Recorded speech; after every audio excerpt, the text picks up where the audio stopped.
At 7:12 a.m., my manager texted me a sentence that didn't even try to be polite.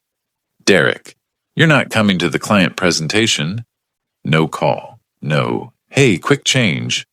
Just a cold line on a screen, like he was canceling a lunch reservation, not removing the one person who actually built the presentation. I stood in my kitchen with my tie half done, staring at the message until the coffee in my mug stopped steaming. For a few seconds, my brain tried to make it normal. Maybe he meant I'd join remotely. Maybe the client asked for executive only. Maybe anything that didn't feel like a trap, because the truth was simple. I owned that account on the delivery side, not supported it. Owned it.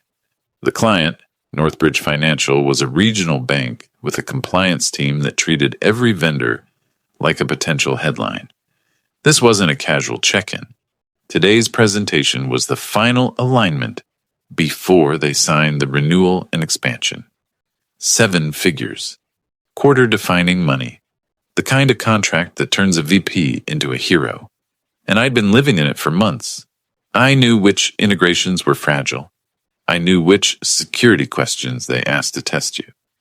I knew their internal politics, who hated the project, and who secretly wanted it to fail.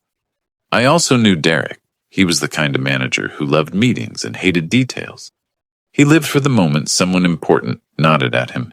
He'd talk like he was steering the ship, and then he'd ask me, after the fact, where the map was. Normally, I could work with that. Most of us can. But something about that text made my skin go tight. "You're not coming" didn't sound like strategy. It sounded like removal. I didn't answer right away. I sat down at my kitchen table, opened my laptop, and reread the agenda I'd helped craft. Delivery readiness, security posture, update. Timeline confirmation, expansion scope. The timeline confirmation piece was the landmine. It was the one thing procurement would use to justify slowing, renegotiating, or walking. Derek had been pushing me all week. Can we accelerate? Can we shorten by a month? Can we sound more confident? The answer was yes, with more resources, not with vibes. I typed back one word. Me. Understood. It was the calmest response I could send without lying. And then I did something I'd never had to do with him before. I started documenting. New email. Addressed to Derek. Subject: Northbridge. Delivery, readiness. Notes for today. I wrote it the way you write when you suspect someone will later pretend they never heard that. Current approved timeline with the dependencies spelled out. The exact scope we promised and where it was documented. The top 3 risks Northbridge had flagged, and our approved answers. The outage from last year, what changed, what we fixed, what we did not promise. Then I attached the deck, the rollout plan, the risk register. I didn't write a novel. I wrote a record. At the end, I added one sentence that felt like swallowing a stone. If I'm excluded from the meeting, please confirm you've reviewed these notes and accept ownership of any delivery statements made today.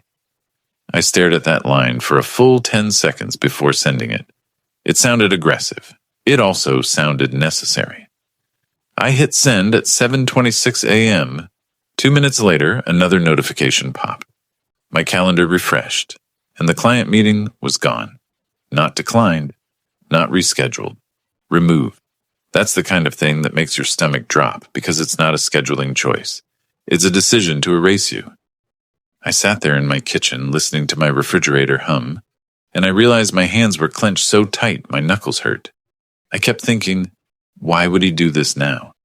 If he wanted to look like the hero, fine, stand at the front, smile, take credit, whatever. But pulling me out completely made no sense unless he wanted something else, unless he needed me not to hear what was said. I drove into the office anyway. I didn't do it to prove loyalty. I did it because if you sense smoke, you don't stay home and hope it's not your house. When I got there, the floor felt weirdly quiet, like people could tell something was about to happen and didn't want to be close to it. Mia, our account executive, walked past me near the elevators. She gave me a look that wasn't quite panic, but it wasn't normal either. Her lips parted like she almost said something. Then she kept walking. That was the moment I stopped trying to rationalize it. Because Mia liked me. She trusted me, and she never avoided me unless she was being told to. I went to my desk and opened the deck again just to steady my mind. Slide 9, timeline. Slide 14, data residency. Slide 18, outage remediation. Everything that could go wrong was sitting there, neatly bullet pointed. At 8:48, my phone buzzed. Derek, where's the updated data residency slide? I stared at it, feeling my jaw tighten. It was in the deck I emailed, with a label, with a link, with a timestamp, me. In the deck I sent at 7:26, slide 14. 3 dots appeared, disappeared, appeared again. Derek, client is asking about last year's outage. What exactly did we commit to in the RCA? That one didn't feel like a normal question. That felt like him building a shield. Like he wanted my words on record so he could point to them later. So I answered with a clean fact. Me. RCA committed to 2 changes. Alerting threshold update. Plus quarterly failover tests. Both completed. Do not promise new SLO language without legal. A minute passed. Then another message. Derek. Also, they're asking why you're not here. My throat went dry, because now I could picture it. A room full of client stakeholders, looking at the empty chair where the delivery lead should be, while Derek smiled and tried to keep control of the narrative. I didn't type an essay. Me. You told me not to attend. And then my phone went silent. No more questions, no more requests, nothing. The kind of silence that isn't calm. The kind that means someone just said something they shouldn't have. I looked up at the glass conference rooms down the hall. The big one, where the Northbridge call usually ran, was lit up, and I could see Derek standing at the front, like he owned the story. That's when I realized I wasn't being excluded, I was being positioned, and I still didn't know for what. I didn't go near the conference room, not because I was afraid, because if I walked in, Derek would make it about professionalism and tone, and I'd lose the only advantage I still had, being calm and precise. So I sat at my desk with my laptop open, my phone face up, and I listened to the building. You can tell when a big client call is happening. People walk softer. Conversations get shorter. Everyone starts acting like the air is expensive. At 9:03 a.m., I saw the Northbridge meeting actually start, because the hallway display outside the glass room showed the schedule. Northbridge Renewal Presentation, the same title I wrote. Derek stood at the front with that practiced, relaxed posture he used when someone important was watching. Mia was beside him, holding her laptop like she needed something to grip. And then the first message hit. Derek, need the latest implementation timeline slide? Where is it? My jaw tightened. I didn't answer immediately, not out of spite, out of discipline. Because if I answered too fast, he'd treat me like his remote assistant. I waited 5 seconds. Me. Same deck I emailed at 7:26, slide 9. A few seconds later, Derek. They're asking about data residency. What did we tell them last time? That question was more dangerous than it sounded. Northbridge was obsessing over where logs were stored, how backups were handled, whether their data could cross borders even temporarily. One wrong sentence in front of their compliance lead could push this deal into a multi-month review. I replied the same way I'd been replying all morning, clean facts, no emotion. Me. We committed. U.S.-only processing, region-locked backups, documented retention. Do not speculate beyond the policy language. Another pause. Then Derek came back with the one I'd been expecting. Derek, can we say we can accelerate rollout by 4 weeks if they sign this month? I stared at that message until my eyes burned, because I knew what was happening now. He wasn't asking because he needed guidance. He was asking because he wanted permission. If I said yes and it failed, he'd show the screenshot. If I said no, he'd ignore it and later say I wasn't aligned. Either way, he was trying to use my words as cover. I took a breath. Then I typed what I'd been telling him all week, just shorter. Me. Not without additional staffing or reduced scope. If you present acceleration, frame it as an option requiring resourcing. 3 dots appeared, stayed, then vanished. No okay, no pushback, just silence again. That's when I knew he didn't like my answer. And when Derek didn't like an answer, he didn't debate it. He went around it. At 9:28, my phone buzzed again. Derek, they want to know why you're not on the call. Same question, different tone. Like he was trying to bait me into saying something he could show someone later. I kept it simple. Me. I was removed from the invite. I'm available if needed. That last part wasn't weakness. It was strategy. It made me look cooperative if anyone ever read the thread. Another quiet stretch. I tried to work, but my eyes kept bouncing to the clock, because I knew the order of their agenda, and I knew what question was coming next. The outage question.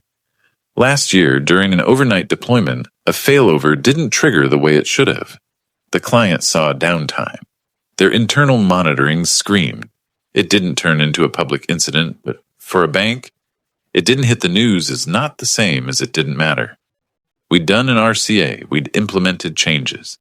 But Northbridge kept using that incident as their internal reason to distrust us. And Derek loved to oversimplify nuance. He'd say things like, "We fixed it," as if trust is a checkbox. At 9:41 a.m., right on schedule, my phone buzzed. Derek, what exactly did we commit to in the RCA again? I'd already answered this earlier, but now I realized why he asked twice. The first time it was client is asking. This time it was again. He wanted a cleaner sentence, a simpler line he could repeat in the room without sounding uncertain. So I gave him one. Me. 2 commitments, updated alert thresholds, plus quarterly failover tests. Both completed. Anything beyond that needs legal review. I added the legal piece on purpose. It was my seatbelt. Because if he ignored it, it wouldn't be my fault. A full minute passed. No reply. I looked up toward the glass room. Derek was gesturing with both hands now, big movements, performance mode. Mia was sitting stiff, her shoulders up near her ears. And then at 10:06 a.m., my phone rang. Not a text, a call. From Mia. I picked up immediately. She didn't even say hello. Her voice was tight, controlled, but I could hear strain under it. Evan, are you near your laptop? I'm at my desk, I said. There was a pause where I could tell she was choosing her words carefully, like someone standing next to a person who might explode. They're asking for you, she said, like directly. The CIO asked why you're not here. I kept my voice low. What did Derek say? Mia exhaled once. He said you were pulled into something internal, and that he could cover the delivery portion. That was my first real surge of anger. Not because he lied. Managers lie all the time. Because he chose a lie that implied I was unreliable, distracted, not focused on the client. That's not true, I said. I know, Mia whispered, and it's getting worse. I leaned back in my chair, staring at the ceiling tiles. What happened? I asked. She hesitated for half a second, then she said it. He promised them we could accelerate rollout by 4 weeks. My chest went cold. Not heat, not panic, cold. Because acceleration wasn't a harmless sales line, it was a delivery commitment, and Northbridge would treat it as a contract expectation even if it wasn't written yet. Did he frame it as contingent? I asked. Another pause. No, she said. He said we'd make it happen. I closed my eyes. That was exactly the phrase he loved. Make it happen. Like delivery is a motivational poster? Mia's voice dropped even lower. Evan, can you join? Karen is on the call now. Legal might be pulled in. If you don't correct this, we're going to lose the deal. Or worse, sign something we can't deliver. I didn't hesitate. I couldn't. Yes, I said. Send me the link. Mia exhaled like she'd been holding her breath. Okay, I'm sending it in 30 seconds. Then her voice sharpened. But Derek said, I'm not asking Derek, I said, calm but firm. I'm asking you. Do you want the deal to live? Silence. Then, link coming. The call ended. I sat for 1 second without moving, because I understood the real choice now. If I joined, I'd embarrass Derek in front of the client. That would make him my enemy permanently. If I didn't join, Derek would keep talking, and his talking would become my problem. I opened my email, I opened Slack, I pulled up the deck and the RCA notes. I made sure my camera was off and my mic was ready. And before I clicked join, I did one last thing. I forwarded my 7:26 a.m. email, my readiness notes, to my personal email. Not because I planned to leak anything, because I'd seen how quickly a company can rewrite what happened when the numbers are big enough. Then I clicked the link, the screen loaded, and the first thing I heard was Derek's voice saying confidently, "And yes, we can absolutely hit that accelerated timeline." I felt my stomach drop, because now I wasn't walking into a meeting. I was walking into a lie already in motion. The Zoom window opened, and for half a second I just watched. Silent, camera off, my name appearing at the bottom like a late arrival at a funeral. Derek was mid-sentence, smiling, hands moving, voice warm and confident, in a way that would have been impressive if it wasn't reckless. "So we can absolutely hit that accelerated timeline," he said. "We've optimized our process, and we're committed to making this easy for you." Mia's face was tight. She wasn't looking at the camera. She was looking at Derek like she was waiting for him to stop digging. Then Vanessa, Northbridge's procurement lead, spoke, calm, measured, the voice of a person who writes notes that later become leverage. "Thank you," she said. "Before we move on, I want to confirm something." She paused, and I could hear papers shifting on their side, like she was lining up her next question with the contract language. "You're stating you can reduce the delivery timeline by 4 weeks without additional implementation resources. Is that correct?" Derek didn't hesitate. That's what made it dangerous. "Yes," he said. "We'll make it work." I saw Mia's eyes flick toward the participant list. She'd noticed my name appear. Vanessa did too. Her gaze moved slightly and she said, "Evan joined." Derek's smile twitched, barely, like he'd tasted something sour but wanted to swallow it fast. Vanessa continued, "Evan, you're listed as the delivery lead in the draft SO. Were you involved in the decision to accelerate timeline by 4 weeks?" The whole call went quiet. Not awkward quiet, sharp quiet. The kind that tells you everyone is suddenly aware this is a governance moment. I didn't rush. I didn't take the bait emotionally. I let the silence sit for one beat so my voice would land clean. "I wasn't involved," I said. "I was removed from the invite this morning." Mia blinked. Derek stared straight ahead like he could will my sentence back into my mouth. Vanessa didn't react with drama. She just said, "Understood." And then she asked me directly like a judge, "So Evan, can that timeline be reduced by 4 weeks without added resources or reduced scope?" I could have softened it. I could have said, "It depends." I could have tried to protect Derek's ego. But the client didn't need a performance. They needed truth. "No," I said, not responsibly. I heard Derek inhale, fast, like a man about to cut in. So I kept going, still calm, still controlled. "We can tighten a few work streams. We can reduce idle time. But compressing the critical path without staffing increases risk. And based on your questions, risk is the exact thing you're trying to avoid." Vanessa nodded slightly. Her eyes didn't have gratitude. They had something better, relief. Like she'd finally found the adult in the room. Then Northbridge's CIO spoke. Older voice, slow and deliberate. "I appreciate the clarity," he said. "Evan, why weren't you invited?" I didn't speculate. I didn't accuse Derek on a client call. You don't win that way. "I can't speak to internal scheduling decisions," I said. "What I can do is give you accurate delivery information.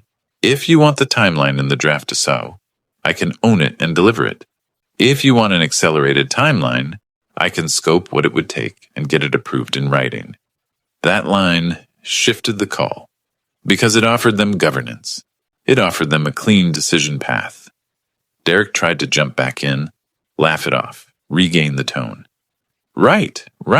So what Evan's saying is we have flexibility and we'll explore options. But Vanessa cut him off, not rude, just firm. No, she said. We're not exploring options verbally in a renewal meeting. And then she said something that hit harder than any insult. Given the inconsistency in delivery statements today, we're pausing signature until we have written clarification of name delivery leadership and timeline commitments. Derek froze for a fraction of a second. Mia looked like she'd been slapped. On my screen, the sales director, who'd quietly joined, stared downward like he was reading his own obituary. I didn't speak, not because I was scared, because the point was made. The CIO added, "We have a regulatory change window in Q1. If timeline slips, we may need to postpone expansion." Vanessa didn't even look at Derek anymore. She looked at me. "Evan," she said, "send your written delivery plan and a statement of what you can commit to under current resourcing. Today." "I will," I said, "within the hour." Then she looked at Mia. "And we'll need revised SOW language that reflects named delivery ownership." Mia nodded quickly. "Yes." Derek's mouth opened, but nothing came out. The call ended politely. "Thank you. Appreciate your time. We'll follow up." The kind of polite ending that hides a blade. The second the Zoom disconnected, my Slack exploded. I got 3 pings at once. Sales director, "What the hell happened?" Legal, "Need a summary of statements made to Northbridge." Karen, VP Customer Success. "Evan, call me now." Derek didn't message right away. That was the part that told me everything. Because when a manager goes silent after you corrected him in front of a client, it means he's deciding how to frame you. I didn't wait to see what story he'd tell. I opened a blank document and wrote a timeline, minute by minute, with screenshots, with exact phrasing, as if someone would read it who'd never met any of us. 7:12. Derek texted, "You're not coming to the client presentation." 7:26. I emailed delivery readiness notes, plus attachments, requested ownership confirmation. 9:28. Derek asked about acceleration. I responded, "Not without added resources or reduced scope. Frame is contingent." 10:06. Mia called. Informed me Derek promised acceleration without contingency. 10:11. I joined the call, corrected the commitment. 10:18. Procurement paused signature due to inconsistency. I attached the text screenshots, not to be dramatic, to be unkillable. Then I called Karen. She answered on the second ring. "Talk to me," she said, flat, controlled. The voice of someone who'd already been informed but wanted to see if the truth matched. I didn't ramble. "I was removed from the meeting," I said. "Derek promised timeline acceleration without resourcing. Procurement paused signature." I corrected it on the call. I have a written timeline and screenshots. There was a pause on the line. Not long. Then Karen said, "Email me everything, now." "Already drafting," I said. "And Evan," she added, "do not speak to Derek alone." That sentence landed heavier than I expected, because it meant Karen didn't just think this was a mistake. She thought it was a pattern. I hung up and sent the document, the screenshots, and my original 7:26 email thread. Then I sat back in my chair, staring at my monitor, feeling the delayed tremor in my hands. Not fear, adrenaline. Because I knew what came next in corporate life when a 7-figure deal gets threatened. Someone has to be responsible. And Derek had already shown me what he does when he wants control of the narrative. He erases people. So I wasn't just trying to save a contract anymore. I was making sure when the story got told upstairs, my name wasn't the one they decided to pin it on. By 11:07 a.m., the deal had moved from almost signed to under review. And you could feel it in the building like a pressure change. People who normally didn't know my name suddenly did. My Slack lit up so fast I stopped reading words and started reading job titles. Sales director.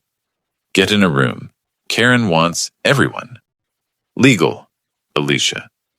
Do you have written notes, screenshots? RevOps. Northbridge stage changed. Forecast impact flagged. Derek. Why would you do that on the call? That last one hit differently. Not, what happened? Not, are you okay? Not, how do we fix it? Why would you do that? Like telling the truth was the offense. I didn't answer him. I forwarded my timeline doc and screenshots to Karen and legal, then walked to the third-floor huddle room with my laptop open and my phone still buzzing. Karen was already there when I arrived, VP of Customer Success. The kind of leader who never raised her voice because she didn't need to. She didn't offer a chair. She pointed at the screen. "Start from the top," she said. I kept it tight. 7:12. "Derek removed me," I said. 7:26. I sent readiness notes and asked him to accept ownership of delivery statements if I was excluded. He didn't respond to that. During the call, he promised a 4-week acceleration without staffing. Procurement pause signature. I corrected the claim on the call. Alicia from legal leaned forward. "Do you have the text where he removed you?" I slid my phone across the table. She read it once, then again. Karen's face didn't change, but her eyes did, harder, more awake. The sales director, Jonah, exhaled through his nose like he was trying not to swear. Then the door opened. Derek walked in. He looked calm in a way that only works when you assume there's no paper trail. He nodded at Karen like this was a minor annoyance. Karen didn't greet him. She said, "Derek, did you tell Northbridge we could reduce the delivery timeline by 4 weeks without added resources?" Derek didn't deny it. He went for framing. "I said we'd explore acceleration," he said, and Evan jumped in and Karen cut him off, clean and quiet. "Answer the question." Derek's jaw tightened. "Yes, I said we could make it happen." Alicia's pen stopped moving. Jonah stared at the table. Karen turned her laptop so Derek could see my 7:26 email on the screen. Subject line, attachments, everything. "Did you read this?" she asked. Derek glanced at it. "I saw it." "Did you respond?" Karen asked. "No," he said. "I was preparing." Karen didn't argue. She just scrolled to the line at the bottom, the one where I'd asked him to confirm ownership. Then she looked up. "Do you have written approval from delivery or legal to promise acceleration?" she asked. Derek opened his mouth, closed it, then tried a different angle. "We needed to keep momentum," he said. "Procurement was pushing, and Evan—" "Stop," Karen said. One word, and the room obeyed. She turned to me. "Evan, did you tell Derek he could promise acceleration?" she asked. "No," I said. "I told him the opposite. I told him it required staffing or reduced scope, and should be framed as contingent." Alicia held up her hand slightly. "I have his text to Evan asking if he can say acceleration, and Evan's response saying not without resources," she said, looking at Karen. "This is clear." Derek's face flushed, but he still tried to shape it. "He wasn't supposed to join the call," Derek said. "That was the whole point. If he'd stayed internal, we could have managed." Karen leaned back, finally letting a little steel show. "You removed the named delivery lead from a renewal meeting," she said, "then made a delivery commitment he never approved, and you're blaming him for correcting it?" Derek looked at her like she betrayed him. He embarrassed me in front of the client. Karen's response was immediate. "No," she said. "You embarrassed us. The client just watched leadership contradict itself." That was the moment the air changed, because Karen wasn't negotiating with Derek anymore. She was documenting him. Alicia spoke next, calm and surgical. "Northbridge Procurement paused signature due to inconsistent commitments. If they claim reliance on a verbal promise later, we're exposed," she said. "We need to send a corrective statement today, in writing." Jonah finally spoke, voice tight. "If we lose this expansion, that's a 7-figure forecast miss," he said, looking at Derek like he didn't recognize him. "Why would you freelance timeline?" Derek looked around the room, realizing the story he planned to tell wasn't landing. He tried one last move. "I was protecting the deal," he said. "Evan could have handled it privately. He chose to." Karen stood up. "Derek," she said, "you are removed from Northbridge, effective immediately." Derek blinked. "What?" Karen didn't repeat herself. She turned to Jonah. "Jonah, you and Mia will communicate through me until we stabilize," she said. Then to Alicia, "Legal drafts the corrective note and revised SOW language." Then she looked at me. Evan, you're delivery lead. You're speaking to Northbridge with my backing. You do not promise acceleration. You do not improvise. You stick to written commitments. I nodded. Understood? Derek took a step forward. Karen didn't even look at him. HR will follow up with you, she said. Do not contact Northbridge. Do not contact Evan. Do not try to explain anything. Derek's face went rigid. For a second, I thought he might blow up. Instead, he did something worse. He smiled, small and bitter, like he was already planning revenge. Then he walked out. The door clicked shut behind him, and Jonah let out a breath like he'd been holding it since 9 a.m. Karen turned to me. You were smart to document, she said. Now we fix it. Alicia pulled her laptop closer. I need exact language you can commit to, she said. Timeline, staffing, and any constraints that matter. I gave it to her in clean bullets. No fluff, no optimism tax. Timeline stays as drafted.